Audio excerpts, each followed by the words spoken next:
গোটা পৃথিবীর বুকে বর্তমানে যতগুলো শাসক আছে, যে দেশেরই হোক, এত বড় অত্যাচারী শাসক এখন পৃথিবীর বুকে কেউ নাই, যেটা হাসিনা ছিল। আয়না ঘরের ভেতরে কত আলেমকে যে মৃত্যুর ঘাট উতারে দিয়েছে আপনি ভাবতে পাবেন। একজন মুফতি সাহেব বেরিয়ে এসে বলছে, আমি যখন দেখলাম পচা খাবারগুলো, সংসদের পচা খাবারগুলো আমাদেরকে দেওয়া হয়, খেতে পাচ্ছি না, নিয়ত করলাম আমি রোজা রাখবো। রোজা রাখতে লাগলাম। বলছে সেহরিতে যে খাবারটা দিত সেটাও পচা খাবার। ভাতগুলোকে দুবার তিনবার ধুয়ে ধুয়ে নুন দিয়ে খেয়ে রোজা রাখতাম। নামাজ পড়লে আমাদেরকে লাথি মারা হতো, গালি দিত। যে জায়গায় থাকতাম সেইখানেই পিসাব পায়খানা, শোবারও জায়গা ছিল না। কত মানুষ মারা গেছে, যাদের এখন হাহাকার লেগেছে, আত্মীয় স্বজন খুঁজে বেড়াচ্ছে, আমার আত্মীয় কোথায়, ও বলছে আমার আত্মীয় কোথায়, সব খুঁজে বেড়াচ্ছে। বহু মানুষ নিখোঁজ, সব আয়না ঘরে মারা গেছে, তাদের হাড় গোড় পড়ে আছে। এত অত্যাচার করেছে জালিম। আমির হামজা বলে একটা বক্তা আছে, তাকে জিজ্ঞেস করুন কি অত্যাচার করেছে। আপনার আল্লামা মামুনুল হককে জিজ্ঞেস করুন কি অত্যাচার করেছে। যারা সেই কারাগারে ছিল তাদের সঙ্গে কি ব্যবহার করেছে। ওই জন্যে যে আলেমরা তাকে বলেছে, ফিরাউন আর নমরুদের সঙ্গে তুলনা করেছে, এর মধ্যে কোনো ত্রুটি নাই, একদম দারুণ উদাহরণ দিয়েছে তারা। আমি তাদেরকে সাধুবাদ জানাবো। তবে যেখানেই থাক, আল্লাহ হিসেব কিয়ামতের দিনে লিবে।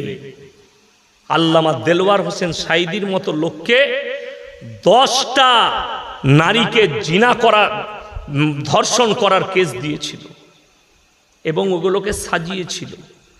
সেই মেয়েগুলোকেও আল্লাহ পাকড়াও করবে। আপনারা কি মনে করছেন আরজি করে যে মেয়েটা ধর্ষিতা হয়ে মারা গেছে, এর বিচার যদি কোর্ট করুক আর না করুক, আল্লাহর কসম আল্লাহর ঘরে বিচার হবে, আল্লাহর ঘরে বিচার হবে, রেহাই নাই। আসিফা বলে একটা মেয়েকে মন্দিরের ভেতরে ধর্ষণ করা হয়েছিল কয়েক বছর আগে, বাচ্চা ছেলে। 10 দিন তাকে রেপ করা হয়েছে, মারা গেছে, মার্ডার করে দেওয়া হয়েছে। এর বিচার কোর্ট করতে পারুক আর না পারুক, এতে কোনো যায় আসে না। আল্লাহর কসম আমার আল্লাহ বিচার করবেন, আর আল্লাহর বিচার কঠিন বিচার হবে, সহজ নয়। আর হাসিনারও বিচার আল্লাহ করবে। এত বড় জালিম ছিল। আমি তাকে মুসলমানই ভাবি না, কেউ যদি মুসলমান ভাবেন তার ক্ষতি হবে। বাংলাদেশের ভণ্ড জিকির নিয়েও মাজার নিয়ে কিছু বলুন। দেখুন, বাংলাদেশে কয়েকটা মাজার ভেঙেছে, এতে দুঃখের কিছু নেই, দুঃখের কিছু নেই। আমি একটা দলিল দিই, যদি আপনাদের কারোর ইচ্ছা থাকে, আমি দাওয়াত দিয়ে যাচ্ছি, আসা যাওয়ার খরচা দিয়ে দেবো। সলম মোড়ে চাপবেন বাসে, আমার মাদ্রাসার মোড়ে নামবেন। দুর্গাপুর আসানসোলগামী যে কোনো SBSTC ভলভো যেখানে চাপবেন, আমার মাদ্রাসার মোড়ে নামা হবে। একবারই হাইওয়ের ওপরে আমার মাদ্রাসা, দিল্লি রোডের ওপরে আমার গ্রাম। আপনি আসবেন, মেহমানখানায় রাখবো, আপনাকে দেখিয়ে দেবো। আমার এলাকায় নিয়ে গিয়ে একটা মাজার আছে, তাকে জিজ্ঞেস করলাম এখানে কোন হুজুর শুয়ে আছে। সে বলল কেউ নেই, পাথর চাবড়ি থেকে একটা মাটি এনে এখানে করেছি। মানে কিচ্ছু নেই। ভারতে 1 লক্ষ মাজার যদি থাকে, 95,000 মাজারে মাল নাই, ফাঁকা। মাঠে ঘাটে, রেল স্টেশনের ধারে, যেখানে সেখানে। আপনি বলুন তো, কোন সুস্থ মস্তিষ্কের মানুষ এরকম পৃথিবীতে আছে? আপনার গ্রামে যদি কোনো লোক মারা যায়, পুকুরটা যদি তার হয়, সে যদি বেটা দিকে বলে পুকুরের মধ্যেখানে আমাকে মাটি দিবি, দিবে? কথা বলে না, দিবে না। কেন? সে তারা মনে মনে ভাববে, আলেমদের সঙ্গে পরামর্শ নিবে, আমার আব্বা মরার সময় মাথা ঠিক ছিল না বলে বলেছে যে পুকুরে মাটি দিবি। বড় কষ্ট লাগে। কোনো সুস্থ মস্তিষ্কের লোক হতে পারে যে ওই পানির মধ্যেখানে বোম্বেতে হাজি আলী বাবার মাজার করবে, কবর দিবে? ওইটাও ফাঁকা, বাজার চালাচ্ছে। হাজি আলী বাবা বলে কেউ ছিলেন, কোথায় মারা গেছে কেউ, আল্লাহ ছাড়া কেউ জানে না তিনার কোথায় কবর আছে। কিন্তু কিছু ভণ্ড ওই পানিতে মাজার করে বাজার চালাচ্ছে, তারপর সরকার ওখান থেকে টাকা পাচ্ছে। কোনো অসুবিধা নাই মাজারে। যারা মাজার ভেঙেছে ভালো কাজ করেছে। বাংলাদেশে আলেমদের জেলখানায় কত নির্যাতন করত হাসিনা, এই বিষয়ে কিছু দেখুন। আমি আগেই বলে দিলাম, শুধু আলেমদের নয়, তার বিরুদ্ধে যেই কথা বলতো তার উপরে নির্যাতন চলতো। আমি তো বাংলাদেশে যেতে পারি না, এখন দাওয়াত আসছে, আমার সঙ্গে বাংলাদেশের একজন বক্তা এসছেন, মেদিনীপুরে জলসা করলে, এখন নিয়ে গিয়ে কলকাতায় ছাড়বে। উনি শুধু আমাকে ইনভাইট করতে এসছেন, কিন্তু আমাদের বাপ বেটার একটা গুণ আছে, আমাকে যদি এখন বাংলাদেশের লোক বলে 2 লক্ষ টাকা দেবো, যাব না। কারুর ডেট কেটে আমি কেউ কি ডেট দেবো না, আমার ডেট বুক হয়ে আছে একবারই ফেব্রুয়ারি পর্যন্ত, ডেট একটাও কেউ কি দিতে পারবো না। আজকেই একজন ফোন করেছিল ঢাকা থেকে, একটা ডেট কেটে দেন। আমি বললাম যদি ডেট কেটে দিই আপনি টাকা পাঠাবেন, আবার আমার কোনো কাছের লোক ফোন করলে আপনারটা কেটে তাকে দিয়ে দেবো। আমি ওই শ্রেণীর বক্তা লয়, যারা আমাকে দাওয়াত দিয়েছে আগে তাদের আমি। তারপরে বাংলাদেশে যাওয়াটা আমার জন্য ফরজ লয়, জরুরি লয়, যেদিন আল্লাহ সুযোগ দিবে যাব। 2025 সালের ডেট যারা নিবে বাংলাদেশের মানুষ, আমি দিতে রাজি আছি, কিন্তু এই বছরে ফেব্রুয়ারি 25 সালের ফেব্রুয়ারি পর্যন্ত একটাও ডেট নাই, খালি আমি দিতে পারবো না, ক্ষমা প্রার্থী। তাই বাংলাদেশ থেকে অনেক মানুষ ফোন করছে আমাকে, আমার পিএকে, আমি তাদেরকে অনুরোধ করব, যদি আমার ভিডিও পেয়ে থাকেন, বার্তা পেয়ে থাকেন, 25 সালের জন্য ডেট নেবেন, এই বছরের ডেটের জন্য কেউ অনুরোধ করে ফোন করে জ্বালাবেন না। আমি আপনাদেরকে ভালোবাসি, আপনারাও আমাকে বাংলাদেশের মানুষ ভালোবাসে। রেওয়ায়েতে আছে কিয়ামতের দিনে ইব্রাহিম নবী আল্লাহর কাছে অনুরোধ করবেন, আল্লাহ আমি আপনার কাছে আমার আব্বাজানের জন্য একটু অনুরোধ করতে চাই। আল্লাহ বলবেন তুমি তোমার 2টো পায়ের মধ্যখানে লক্ষ্য করো। রেওয়ায়েতে আছে ইব্রাহিম নবীর বাপ বীর্য আকারে রক্ততে লুটোপুটি খাবেন কিয়ামতের দিনে, কিন্তু অনুরোধ রাখা হবে না। কেন? এই জন্যই কোরআনে আছে ইব্রাহিম আলাইহিস সালাতু ওয়াস সালামকে নমরুদ যখন আগুনে নিক্ষেপ করবে, ইব্রাহিম নবীর বাপ সাইডে দাঁড়িয়ে চোখের পানি ফেলাচ্ছে। একদিকে ইব্রাহিম নবীর চোখে পানি, একদিকে ইব্রাহিম নবীর বাপের চোখে পানি। ইব্রাহিম নবীর আব্বাজান বললে, হে আমার পুত্র ইব্রাহিম, তুমি আমাদের দেবদেবীকে মেনে নাও, আমাদের রবকে মেনে নাও, আমি নমরুদকে অনুরোধ করব তোমাকে ছেড়ে দিবে। ইব্রাহিম নবী চোখের পানি ফেলিয়ে বললে, আল্লাহর কসম করে বলছি, হে আমার আব্বাজান, আমার চোখের পানি তোমার নমরুদের, তোমার এই জালিমের আগুনের ভয়ে নয়, আল্লাহর ভয়ে। কিয়ামতের দিনে আপনার সঙ্গে আল্লাহ কি আচরণ করবে, তাই আমি অনুরোধ করছি আমার আল্লাহকে বিশ্বাস করো। কিন্তু ইব্রাহিম নবীর সামনে নমরুদ বললে, এতটুকু অনুতপ্ত নয়, ইব্রাহিমকে আগুনে নিক্ষেপ করো।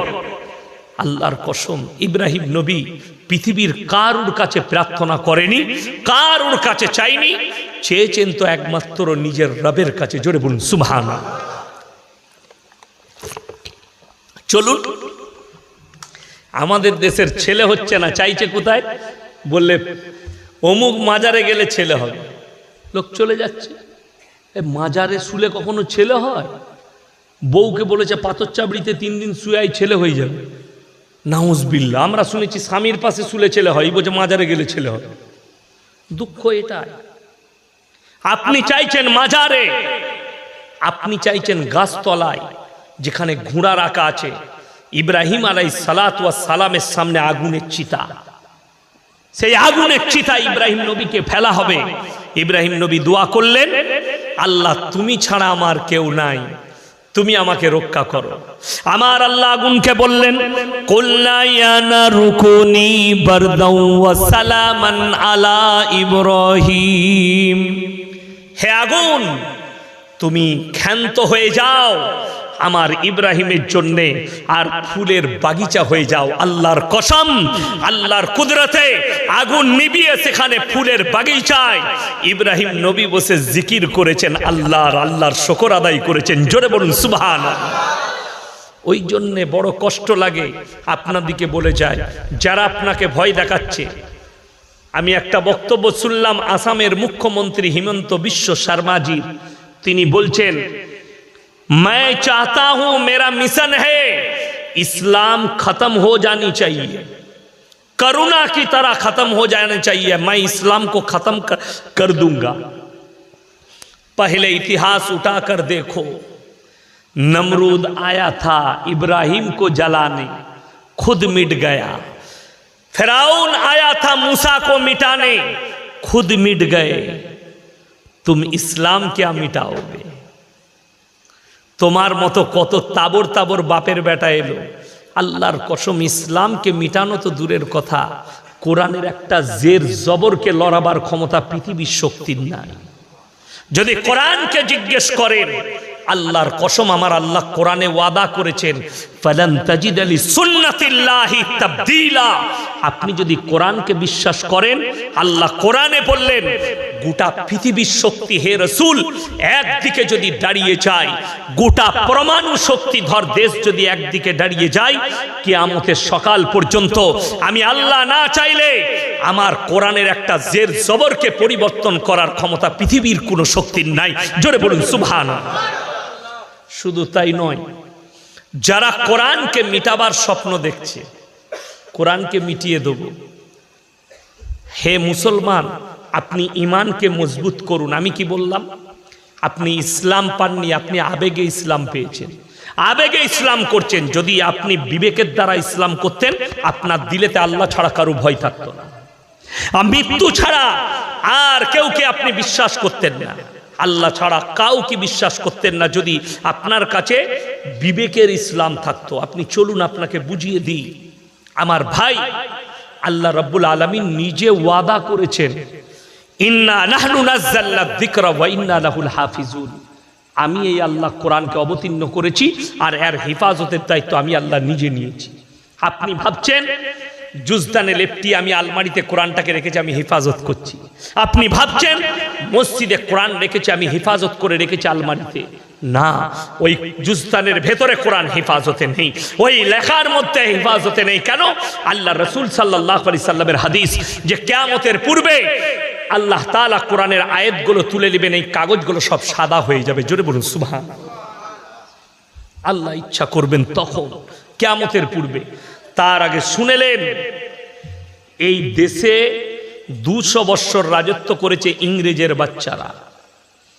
গুজরাটের গোমতী নদীর তীরে 10 লাখ কোরআনকে জ্বালিয়েছিল তারা আগুন দিয়ে। কিন্তু শাহ ওয়ালিউল্লাহ মুহাদ্দিস দেহলভী রাহমাতুল্লাহ আলাইহি তিনি বললেন, এই ইংরেজের বাচ্চারা শোনো, তোমরা যদি স্বপ্ন দেখছো যে ভারতের 1 কোটি কোরআনকে জ্বালিয়ে 10 লাখ কোরআনকে জ্বালিয়ে কোরআনকে মিটিয়ে দিবে, তো আল্লাহর কসম শোনো, ইন্না নাহনু নাযালনা যিকরা ওয়া ইন্না লাহু হাফিজুন। এই কোরআনের অবতীর্ণকারী আল্লাহর হেফাজতকারীও হচ্ছেন আল্লাহ। নেতাদিকে বললেন, তারা বললে কোরআন জ্বলে গেলে কি করে হেফাজত হবে? শুনেলেন কত সুন্দর দলিল দিয়েছেন। একটা মাদ্রাসার তালবিল ইলম, একটা হাফিজে কোরআন, সেই 10 বছরের বাচ্চার সিনেতে 30 পারা কোরআনকে আল্লাহ গেঁথে দিয়েছে। একটা হাফিজে কোরআন যদি জিন্দা থাকে, পৃথিবীতে 100 কোটি কোরআন ছেপে চলে আসবে। জোরে একবার বলুন নারায়ে তাকবীর, নারায়ে তাকবীর। ইসলামকে মিটানোর ভয় আপনাকে যে দেখাচ্ছে, সে ভুয়ো দেখাচ্ছে, ভুয়ো। আপনি জানেন ফাঁকা কলসি বাজে বেশি? ফাঁকা কলসি বাজে না, বাজে না?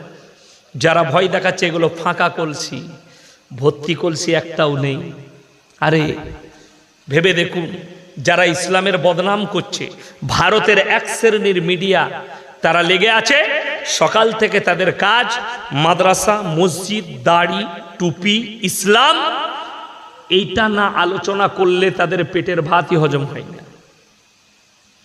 আপনাদিকে দলিল দিয়ে যায়, যারা বলছে ইসলাম খারাপ ধর্ম, শান্তির ধর্ম নয়, তাদেরকে বলি ইসলাম এত খারাপ, ইসলাম এত খারাপ যে মাইকেল জ্যাকসনের মতো পৃথিবী বিখ্যাত ড্যান্সার ইসলাম কবুল করতে বাধ্য হয়ে গেল। জোরে বলুন সুবহানাল্লাহ। ইসলাম এত খারাপ, ইসলাম এত খারাপ, পৃথিবীর শ্রেষ্ঠ বক্সিং ফাইটার মাহমুদ আলী ইসলাম কবুল করতে বাধ্য হয়ে গেল। জোরে বলুন সুবহানাল্লাহ। ইসলাম এত খারাপ, পাকিস্তানের ক্রিকেটার ইউসুফ ইউহানা মোহাম্মদ ইউসুফ হয়ে গেল। জোরে বলুন না সুবহানাল্লাহ। ইসলাম এত খারাপ, যে লোকটা বলবীর সিং প্রথম বাবরি মসজিদে হামবার মেরেছিল, আল্লাহ তাকে ইসলামের জন্য কবুল করে নিল। জোরে বলুন সুবহানাল্লাহ। যে জিনিসের চর্চা বেশি সেই জিনিসের দাম বেশি। জোরে বলুন সুবহানাল্লাহ। যে জিনিসের চর্চা বেশি তার দাম বেশি। যখন দেখবেন একটা মানুষের গাল, একটা মানুষের বদনাম বেশি হচ্ছে, জানবেন মানুষটার মধ্যে কিছু একটা আছে। কথাটা ঠিক কি না? গোটা পৃথিবীর বেঈমান কাফেররা নবীজিকে নিয়ে আলোচনা করছে না করেনি? এক শ্রেণীর লোক, আমরা রসুলের জন্য, রসুলকে কোনোদিন আমরা কেউ দেখেছি আল্লাহর নবীকে কথা বলে? কেউ দেখিনি। কিন্তু আল্লাহর রসুলের জন্য আমাদের জান হাজির না হাজির নয়? সকলে জোরে বলুন ইনশাআল্লাহ হাজির। আমরা আল্লাহকে কেউ দেখিনি, কিন্তু আমরা আল্লাহর কাছে গিয়ে সিজদা করছি। জোরে বলুন সুবহানাল্লাহ। এইটাই তো বিশ্বাস। কোরআনে আছে আল্লাযীনা ইউমিনুনা বিল গায়ব, না দেখে আল্লাহকে বিশ্বাসের নাম হচ্ছে ঈমান। আল্লাহকে দেখার প্রয়োজন নাই, না দেখে বিশ্বাস করেছেন, এটাই ঈমান। না দেখে সিজদা করেছেন, এটাই ঈমান। এখানে হাজী সাহেব কে আছেন? হাত তুলেন। হাজী সাহেব কেউ নেই? একটাও নেই হাজী সাহেব? উমরা করতে কেউ গেছেন? হাত তুলেন। নেই। আপনার এলাকায় আছে? হাত তুলেন। আচ্ছা, ঠিক আছে। দেখুন আল্লাহর হাবিব সাল্লাল্লাহু আলাইহি সাল্লাম কোথায় শুয়ে আছেন? মদিনায়। মক্কা থেকে মদিনা 430 থেকে 470 কিলোমিটার রাস্তা। একটাও মাজার নাই। ওই মাজার দেখেছো? মাজার নাই। আমার বাড়ি থেকে এই হাওড়া হচ্ছে 160 কিলোমিটার। 160,000-এর বেশি মাজার আছে। ঠিক বললাম না ভুল বললাম? আমি আমার কথা বলবো না। ফুরফুরার দাদা হুজুর পীর কেবলা রহমতুল্লাহ আলাইহির ওসিয়ত নামায় লেখা আছে, ফতোয়া দিয়া আছে কি মেয়েদের মাজারে যাওয়া হারাম। ফুরফুরা ইসালে সওয়াব হয় 3 দিন। মেয়ে ছেলেদের এন্ট্রি নাই। নিষেধ না নিষেধ লয় বাবা? নিষেধ। যেতে পাই গেল। এটা ফুরফুরা দাদা হুজুর বললাম। আমাদের দেশে ভারতবর্ষে যারা নিজেদিকে সুন্নি বলছে, বেরেলভি ভাই, তাদের যিনি সব থেকে বড় মৌলবি তার নাম হচ্ছে আহমদ রাজা বেরেলভি। উত্তরপ্রদেশের বেরেলিতে বাড়ি, বেরেলিতে কবর আছে। তিনি ফতোয়ার কিতাব লিখেছে, ফতোয়ায়ে রিজবিয়া, খণ্ড নম্বর 24, পৃষ্ঠা নম্বর 497। সেইখানে স্পষ্ট লেখা আছে মেয়েদের মাজারে যাওয়া তো দূরের কথা, নিয়ত করাটাও হারাম। দুটো গেল। তৃতীয় নম্বর বলি, আমাদের এখানে লোক মারা যায় না? যায় না? যায়। স্বামী মারা গেলে স্ত্রী যায় কবরস্থানে? যেতে পাবে? পাবে না। বাপ মরে গেলে বিটি যেতে পাবে কবরস্থানে? যেতে পাবে না। আচ্ছা বলুন তো, স্বামী আর স্ত্রীর সম্পর্ক বেশি না পীরের সঙ্গে আপনার বিবির সম্পর্ক বেশি হবে? কথা বলে না? স্বামীর সঙ্গে, এক বিছানার সাথী। কথাটা বুঝতে পেরেছেন? যদি স্বামীর কবরে স্ত্রী যেতে না পায়, ইয়াসিনের কবরে আপনার বউ কেমন করে যাবে? কথাটা বুঝতে পেরেছেন না পারেননি? চলুন আপনাকে বুঝিয়ে দিই। অনেক মূর্খ আপনাকে দলিল দিবে যে হাজি বিবিরা নবীজির কবর জিয়ারত করে। হজের মাসলার সঙ্গে পৃথিবীর কোনো মাসলার মিল খাবে না। যদি কোনো মৌলবি খাওয়ায় সে হচ্ছে গণ্ড মূর্খ। মাথায় রাখবেন। মেয়েদের চুল কাটা জায়েজ আছে? কথা বলে না? হারাম। হজের ময়দানে 4 আঙ্গুল চুল কাটা ওয়াজিব। কথাটা বুঝাতে পারলাম? যারা হাজি বিবি হজ করতে যাবে তাদের 4 আঙ্গুল চুল কাটা ওয়াজিব। ছেলেরা নেড়া করবে, মেয়েরা 4 আঙ্গুল চুল কাটবে। বুঝাতে পারলাম? কাবা ঘরে এক ওয়াক্তে 1 রাকাত নামাজ পড়লে 1 লাখ রাকাত নামাজের নেকি পাওয়া যাবে। জোরে বলুন সুবহানাল্লাহ। আপনার মসজিদে পাওয়া যাবে? পাওয়া যাবে না। মদিনায় যদি কেউ 1 রাকাত নামাজ পড়ে 50,000 রাকাত নামাজের নেকি পাবেন। এইগুলো কিন্তু ওইগুলোর জন্যই প্রযোজ্য, শুধুমাত্র, বাকি নয়। হাজি সাহেবরা ঈদের নামাজ পড়ে? কথা বলে না? আপনারা কেউ জানেন না। জিনারা হজ করতে যায়, হাজি সাহেবদের নামাজ নাই। ওই আরাফার ময়দানে বিদায়ী হজের খুতবাটা শোনাটাই হচ্ছে হজ, ওইটাই নামাজের নিয়ত। ওইটাই নামাজের নেকি, নামাজ নাই। বাকি সব আশেপাশে নামাজ হয়, কিন্তু হজের ময়দানে ঈদের নামাজ হয় না, হজের আরকানের মধ্যে নাই নামাজটা। তাহলে ওই মশলার সঙ্গে আপনার গ্রামের মশলা ঢুকবেন কি করে? ওই জন্যে আল্লাহ নবীর কবর জিয়ারত করা হাজি এবং হাজি বিবিদের জন্যে হজের সময় ফরজ, হজে ওয়াজিব করতেই হবে। এটা শুধু নবীজির জন্য প্রযোজ্য, বাকি কারুর জন্য নয়।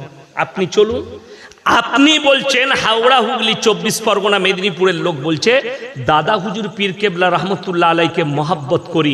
যদি তুমি মহাব্বত করো তাহলে বাস ভাড়া করে তোমার বউকে নিয়ে খাজা মঈনুদ্দিন চিশতি রহমতুল্লাহ আলাইয়ের মাজারে কি করে বউকে ঢুকাচ্ছ? তাহলে তোমার থেকে বড় দাদা হুজুরের দুশ্মন আর কেউ হতে পারে? এটা চ্যালেঞ্জ দিলাম। তা না হলে প্রমাণ দাও। খাজা মঈনুদ্দিন চিশতি রহমতুল্লাহ আলাই তিনার একটা কিতাবের দলিল দাও, হাওয়ালা দাও, যে তিনি লিখে গেছেন আমি মরে যাওয়ার পরে বৌদিকে নিয়ে এসে তোরা এসে আমার কবরে সিজদা করবি, আমার কবরে চাদর চড়াবি। চ্যালেঞ্জ ছুড়ে বললাম, কবরে চাদর চড়ানো যদি জায়েজ হতো, আল্লাহর রসুলের কবরটা আসমান পর্যন্ত ঢেকে যেত, ঠিক কিনা? আল্লাহর নবীর কবরে যদি সিজদা জায়েজ হতো, সব থেকে প্রথমে রসুলের কবরে হতো। রসুলের কবরে সিজদা নেই, পৃথিবীর আর কোনো মৌলবি মোল্লা পীর ফকিরের কবরের জন্য সিজদা চলবে না।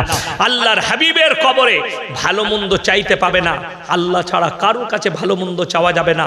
পৃথিবীর আর কোনো মৌলবি মোল্লা পীর ফকিরের কবরে তুমি ভালো মন্দ চাইতে পারবে না। বড় কষ্ট লাগে। আপনাকে দেখিয়ে দেব, এই মুন্সিরহাট পেরিয়ে তারকেশ্বরের কাছে আমাদের বর্ধমান লাগাও এক জায়গায় জলসা করতে গেছি।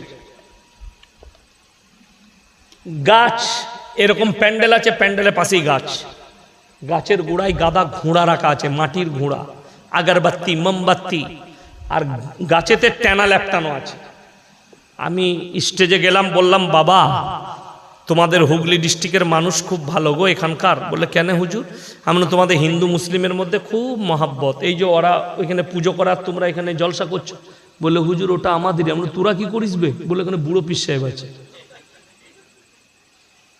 হাসেন না, 1 মিনিট খালি বুঝাচ্ছি। কোনো অমুসলিম ভাই মাটির মূর্তি তৈরি করে সেখানে সিজদা করলে আমরা তাদেরকে মুশরিক বলি, কিংবা ওটা শিরকের কাজ। মুশরিক মানে শিরক। আল্লাহর কাছে যতগুলো পাপ আছে সব থেকে নিকৃষ্ট পাপ হচ্ছে শিরকের পাপ। আল্লাহ ব্যতীত অপরকে ভালো মন্দের মালিক মনে করা। খুব ভালো করে বুঝবেন, একটা অমুসলিম ভাইকে আপনি মুশরিক বলে দিচ্ছেন মাটির মূর্তির সামনে পুজো করার জন্য, আর তুমি গাছতলায় মাটির ঘোড়া রেখে সিজদা করছো। তুমি কি করে মুমিন হতে পারো? কথাটা বুঝে এসছে না? আসেনি? তুমি কি করে মুমিন হতে পারো? বিসমিল্লাহ। তৃতীয় নম্বর, ইসলাম সত্যর উপরে টিকে আছে না মিথ্যার উপরে? ইমানদারির সঙ্গে বলবেন।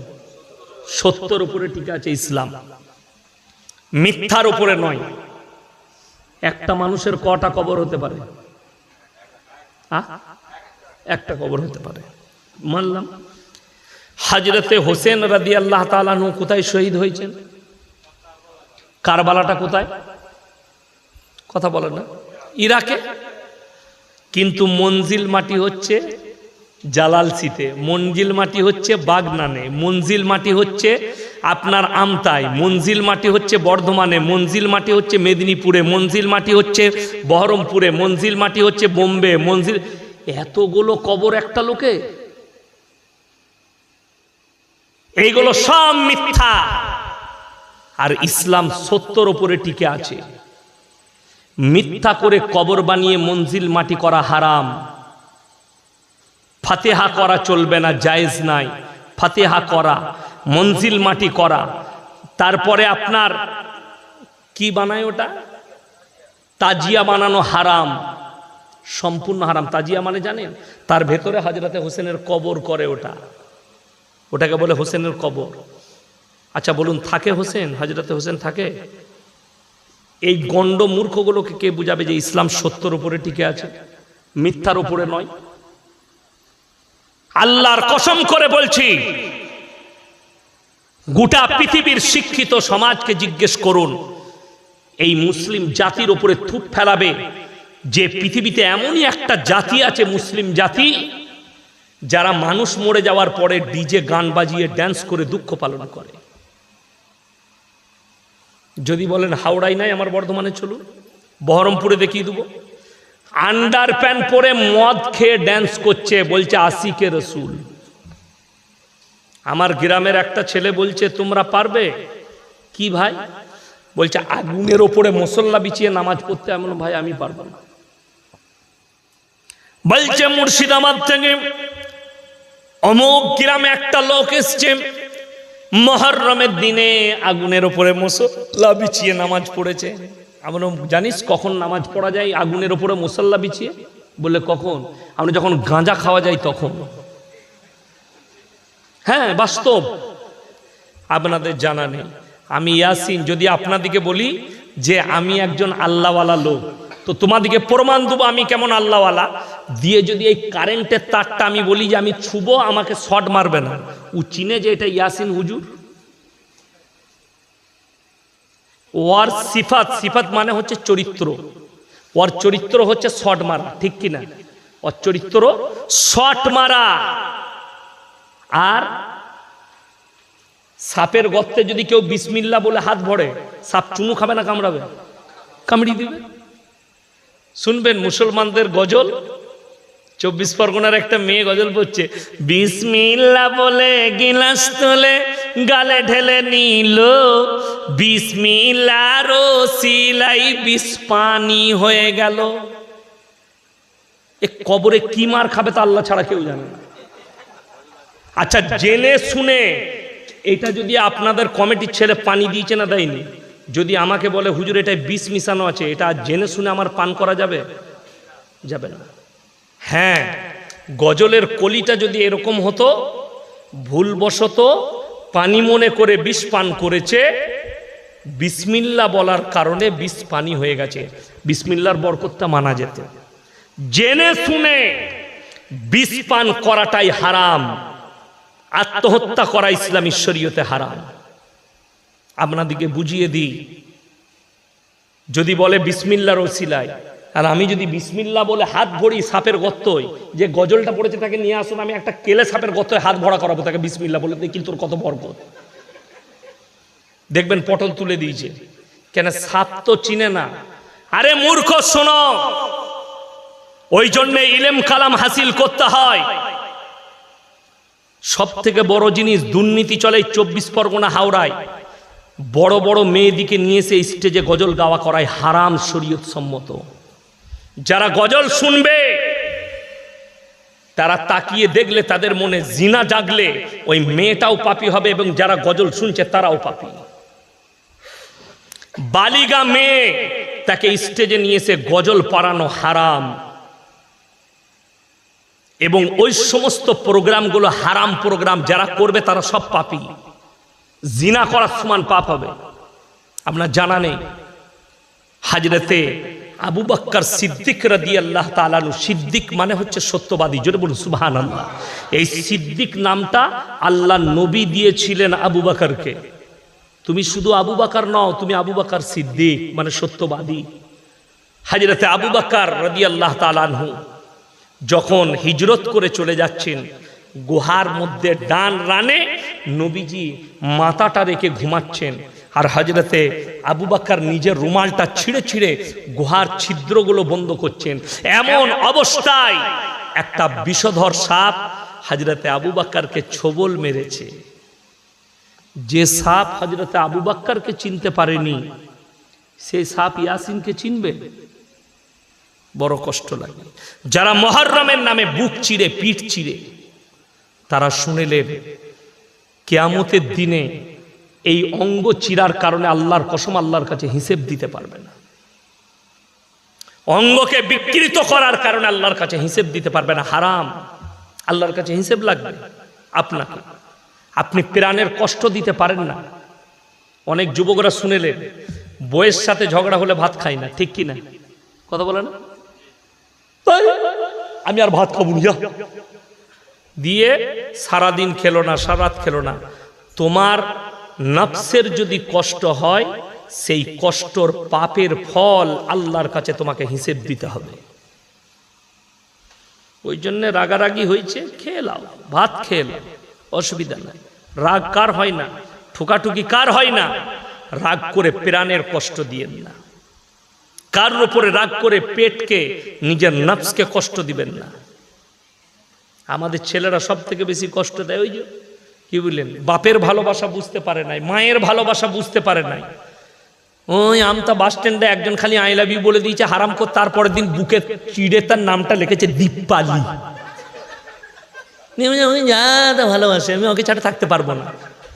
হারাম খোর। ফিল্মের কোন আর্টিস্টরা বুকে নাম লিখেছে, পিঠে নাম লিখেছে, ওটা স্টিকার খেপা।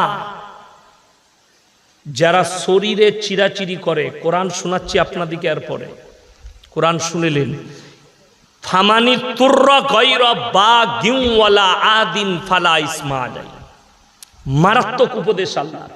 মানুষের প্রাণের আল্লাহ এতটা মূল্য দিয়েছেন, ওই জন্য তো আত্মহত্যা করা হারাম নবীজি বলেছেন। নবীজি জানাজার নামাজ পড়াননি, একজন আত্মহত্যা করেছিল, তার জানাজার নামাজ আল্লাহর হাবিব সাল্লাল্লাহু আলাইহি সাল্লাম পড়াননি, কিন্তু পড়াতে নিষেধও করেননি। কথাটা বুঝতে পেরেছেন না পারেননি? এখানে আপনারা বলবেন নবীজি পড়াননি তাইলে আমরাও আর পড়বো না। না, নবীজি নামাজ পড়াননি, কিন্তু কেউ কি নিষেধ করেননি। তার মানে শুনেলেন, আত্মহত্যার কোয়ালিটি আছে। কি আছে? কোয়ালিটি। কেউ যদি কেউ কি আত্মহত্যা করার জন্য বাধ্য করে, আর সে যদি ডিপ্রেশনে এসে আত্মহত্যা করে, তো সেই পাপগুলো সব ওদের উপরে যাবে। কেউ যদি কেউকে আত্মহত্যা করতে বাধ্য করে, তার বিবিকে হোক, ভাইকে হোক, ফ্যামিলিকে হোক, তারা পাপী হবে। কোনো মেয়ে কোনো ছেলেকে প্রবঞ্চনায় ফেলে, প্রেমের ফাঁদে ফেলে তাকে যদি ধোঁকা দেয় এবং ডিপ্রেশনে এসে আত্মহত্যা করে, এই মেয়েটা কিয়ামতের দিনে মেয়েটাকে হিসেব দিতে হবে তার প্রাণের। মাথায় রাখবেন, কোনো ছেলে যদি কোনো মেয়েকে প্রেমের ফাঁদে ফেলে তার সঙ্গে জিনা করে, তাকে বিবাহ না করে যদি ছেড়ে দেয়, সেই মেয়ে যদি আত্মহত্যা করে মারা যায় না সহ্য করতে পেরে, এই পাপটা সমস্ত এই পুরুষটাকে, এই যুবকটাকে বহন করতে হবে কিয়ামতের দিনে। আমাদের দেশের লোক জানি না আল্লাহ প্রাণের কতটা মূল্য দিয়েছে। কি মূল্য? ওই জন্যে শুনেলেন, ধর্ষণ করে কেউ যদি কেউ কি মারে, তার সাজা একমাত্র দিয়েছে ইসলামে মুন্ডু ছেদ। ধরটাকে আলাদা করে দাও। আমাকে যদি 24 ঘন্টার জন্য দেশের প্রধানমন্ত্রী করে, যতগুলো দেশের ধর্ষক আছে জেলের কুঠরিতে, তাদের নো বিচার, রাস্তায় নিয়ে এসে মুন্ডু ছেদ। 24 ঘন্টার জন্য যদি আমাকে দেশের পিএম করেন, আমি চ্যালেঞ্জ ছুড়ে বললাম, 24 ঘন্টার ভেতরে যত চোর আছে হাতগুলো চুটিয়ে কেটে দেওয়া করাবো, এবং যত ধর্ষণকারী আছে কোনো মামলা নয়, বিচার নয়, নিয়ে এসো, রাস্তায় মুন্ডু ছেদ করে দাও। বস করিয়ে আম জনতার সামনে, যেন সবাই চোখে দেখতে পাই, যেন লাইভ হবে আর মুন্ডু ছেদ হচ্ছে, তবে ওই পাপটা যাবে।